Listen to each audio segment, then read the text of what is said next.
এই অধ্যায়ে আমরা দেখব কিভাবে ডকুমেন্টের পেজ বাড়াতে হয়, কমাতে হয় এবং কিভাবে স্ক্রলিং করে উপরে নিচে ওঠানামা করা যায়। মাইক্রোসফট অফিস ওয়ার্ড 2007 প্রোগ্রামটি ওপেন করুন। এখানে দেখতে পাচ্ছেন আমাদের একটি পেজ ওপেন রয়েছে। নিচের দিকে আসুন, স্ট্যাটাস বারে আসুন, এখানে লেখা যাচ্ছে পেজ 1 অফ 1, তার মানে আমাদের ডকুমেন্টে একটা পেজই আছে, আবার আমরা 1 নম্বর পেজে অবস্থান করছি। এখানে দেখতে পাচ্ছেন ওয়ার্ডস 0, আমরা যদি কোনো শব্দ লিখি তাহলে এখানে কিন্তু সেই ওয়ার্ড সংখ্যাগুলো চলে আসে, যেমন দিস একটা ওয়ার্ড, ইজ দুইটা ওয়ার্ড, এ তিনটে ওয়ার্ড। তো এভাবে কিন্তু আমাদের ওয়ার্ড সংখ্যা এখানে কিন্তু বুঝিয়ে দেয়। এই পাশে আমাদের রয়েছে জুম বাটন, যেটা দ্বারা ক্লিক করার মাধ্যমে বা চেপে ধরার মাধ্যমে আমরা কিন্তু আমাদের ডকুমেন্টকে জুম করে কাছে নিয়ে এসে আবার জুম করে কমিয়ে ছোট করে দেখতে পারি। সর্বোচ্চ 500% পর্যন্ত জুম হয় আর সর্বনিম্ন 10% জুম হয়। এখানে দেখতে পাচ্ছেন কিছু settings, full screen reading.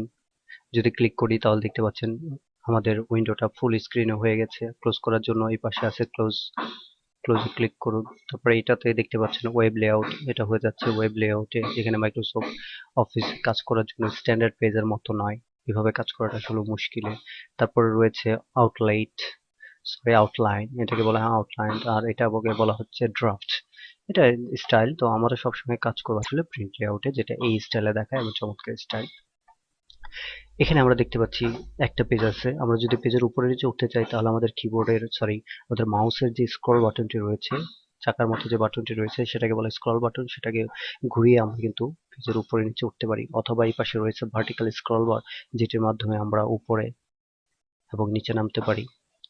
Vertical scroll বারটাকে মাউসের লেফট বাটন চেপে ধরে উপরে এবং নিচে আমরা আসতে পারি। তার উপরে যে আপ অ্যারোটি রয়েছে সেই অ্যারোতে ক্লিক করে উপরে এবং ডাউন অ্যারোতে ক্লিক করে আমরা নিচে আসতে পারি। পেজ নেওয়ার জন্য এখানে দেখতে পাচ্ছেন একটা পেজ আছে। আমরা যদি পেজ বাড়াতে চাই আমাদের ডকুমেন্টে তাহলে এন্টার ব্যবহার নিতে হবে। এন্টার ক্লিক করার ফলে আমরা কিন্তু এক লাইন করে নিচে চলে যাই। আমরা যদি কোনো পেজে লিখি তাহলে সেই পেজ শেষ হয়ে গেলে কিন্তু আমরা পরবর্তী পেজে যাই। তো এভাবে যদি আমরা এন্টার ধরে রাখি এবং এক পেজ শেষ হয়ে যাওয়ার পর অটোমেটিক কিন্তু দ্বিতীয় পেজে চলে আসবো। দেখতে পাচ্ছেন এভাবে আমরা দ্বিতীয় পেজে চলে আসছি। তো এভাবে এন্টার ক্লিক করার মাধ্যমে আমরা পেজ বাড়াতে পারি।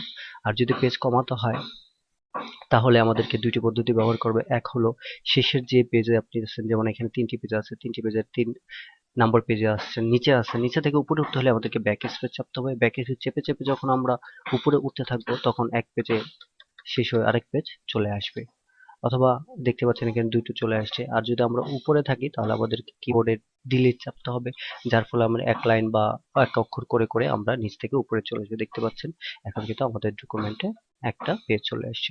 সো আমরা ব্যাক স্পেস এবং ডিলিট কি ব্যবহার করে কিন্তু একটি পেজ বাড়াতে একটি পেজ কমাতে পারি, তার ডিলিট করার মাধ্যমে একটা পেজ কমাতে পারি, আর এন্টারের মাধ্যমে আমরা পেজ নিতে পারি।